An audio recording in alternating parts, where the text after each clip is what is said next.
Hi செல்ல குட்டீஸ், எல்லாருக்கும் ஒரு சூப்பரான கதை சொல்ல போகிறேன். கேட்டுட்டு சந்தோஷமாக தூங்க போகலாமா?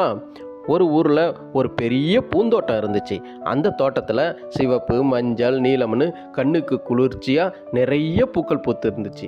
அந்த அழகான பூந்தோட்டத்தில் பட்டாம்பூச்சிங்க ஜாலியாக பறந்துக்கிட்டு இருந்துச்சுங்க. ஒரு நாள் ஒரு பட்டாம்பூச்சிக்கு ஒரு ஐடியா வந்துச்சு. நம்ம எல்லாரும் இவ்வளோ அழகாக பறக்கிறோம்ல, ஏன் நாம் ஒரு பாட்டு போட்டி வைக்கக்கூடாதுன்னு கேட்டுச்சு.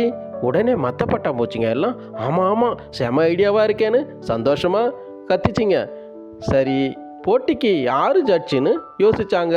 அப்போ அந்த தோட்டத்தில் ஒரு பெரிய வயசான தேனி தாத்தா இருந்தார்.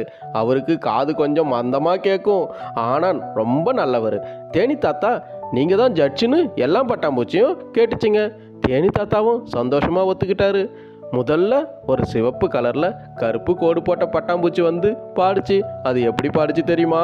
Butterfly butterfly where are you கோயிங்னு ரொம்ப சந்தோஷமாக பாடிச்சு. ஆனால் தேனி தாத்தாவுக்கு சரியாக கேட்கல. அவர் என்ன சொன்னார் தெரியுமா? உங்கள் ரெக்க நல்லா இருக்கேன்னு சொன்னார். பாவம் அந்த பட்டாம்பூச்சி கொஞ்சம் சோகமாக போயிடுச்சு. அப்புறம் ஒரு மஞ்சள் கலர் பட்டாம்பூச்சி வந்துச்சு. அது ரொம்ப ஸ்டைலாக பாடிச்சு. நான் அழகான பட்டாம்பூச்சி, இந்த தோட்டத்தோட சூப்பர் ஸ்டாரு அப்படின்னு பாடிச்சு. தேனி தாத்தா மறுபடியும் சரியாக கேட்கல அவருக்கு. உங்கள் கலரு ரொம்ப பிரைட்டாக இருக்குன்னு சொன்னார். இப்படியே ஒவ்வொரு பட்டாம்பூச்சியும் ரொம்ப ஜாலியாக பாடினாங்க. ஆனால் நம்ம தேனி தாத்தாவுக்கு அவங்க பாட்டை சரியாக கேட்க முடியல. ஏன்னா நம்ம தேனி தாத்தாவுக்கு தான் காது மந்தமாக கேட்குமே. கடைசியில் எல்லாம் பட்டாம்பூச்சியும் சேர்ந்து ஒரு முடிவு பண்ணினாங்க. நாம் பாடுறது தேனி தாத்தாவுக்கு சரியாக கேட்கல, அதனால் நம்ம எல்லாரும் சேர்ந்து ஒரே பாட்டாக பாடுவோன்னு சொன்னாங்க. எல்லாரும் சேர்ந்து அவங்க ரெக்கையை படபடன்னு அடிச்சுக்கிட்டு ஒரு அழகான சத்தம் எழுப்புனாங்க. படபட பட்டாம்பூச்சி பாட்டும் பாடு பட்டாம்பூச்சி அப்படின்னு சத்தமாக பாடினாங்க. தேனி தாத்தாவுக்கு ரொம்ப சந்தோஷமாக ஆயிடுச்சு. சத்தம் ரொம்ப பிடிச்சி போச்சு அவருக்கு. அவர் என்ன சொன்னார் தெரியுமா?